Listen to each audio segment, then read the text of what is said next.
Taste the Daily. ஒப்பந்த பணியாளர்களுக்கான வருங்கால வைப்பு நிதியை செலுத்த போதிய நிதியில்லை என உயர்நீதிமன்றத்தில் அண்ணா பல்கலைக்கழகம் தெரிவித்திருப்பது அதிர்ச்சியை ஏற்படுத்தியுள்ளது.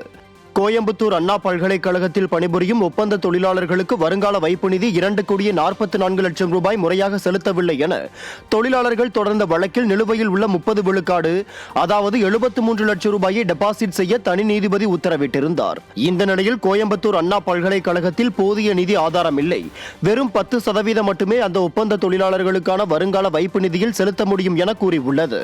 உயர்கல்வித்துறை உயர்ந்து விட்டதாக 2 நாட்களுக்கு முன்பு பெருமை பேசிக்கொண்ட நிர்வாக திறனற்ற விடியா மாடல் ஆட்சியில் உயர்கல்வித்துறை அதல பாதாளத்திற்கு சென்று விட்டதாக கல்வியாளர்கள் வேதனை தெரிவித்துள்ளனர்.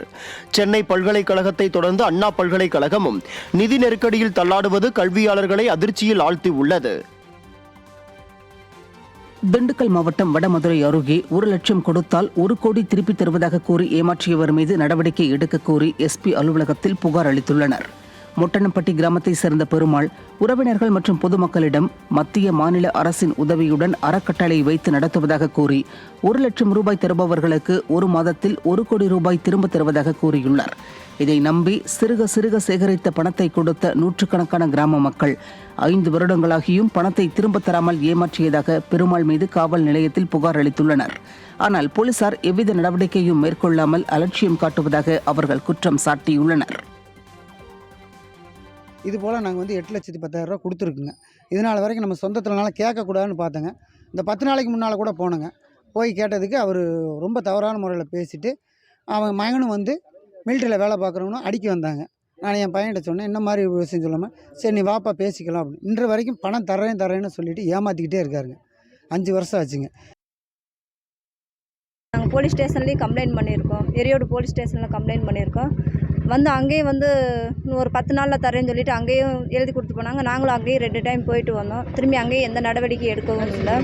அப்புறம் மதுரையில் கொடுத்துருந்தோம். மதுரையில் கொடுத்து அங்கேயும் போய் பேசியிருந்தோம். பேசுனதுக்கு இப்போ வந்துடும் அப்படின்னு சொல்லி சொன்னாங்க. அங்கேயும் 2 டைம் போயிட்டு வந்தோம். அங்கேயும் எந்த நடவடிக்கையும் எடுக்கல. இப்போ இங்கே எஸ்பி ஆஃபீஸ்க்கு வந்திருக்கோம். இங்கேயும் எங்களுக்கு நல்ல ஒரு முயற்சி எடுத்து எங்களுக்கு தருமாறு கேட்டுக்கொள்ளும். 1 லட்சம் கொடுத்தா 1 கோடி எப்படிங்க கிடைக்கும் அப்படின்னு மக்கள் கேட்குறதுக்கு, கோயில் கலசத்தில் இரிடியம் அப்படின்ற ஒரு பொருள் இருக்குது. மின்னல் பட்டுச்சுன்னா அந்த இரிடியம்ன்ற பொருள் உருவாகும். அது யாருக்குமே கிடைக்காது. அது என்னோட கையில் இருக்குது. நான் ஒரு அறக்கட்டளை ஒன்று தனியாக நடத்திக்கிட்டு வரேன்.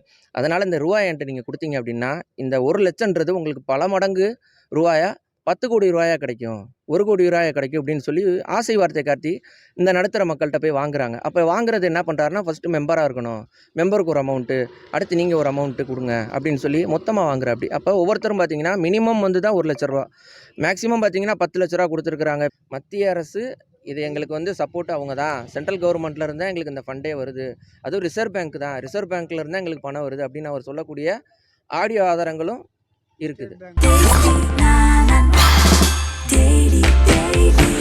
Taste the Daily.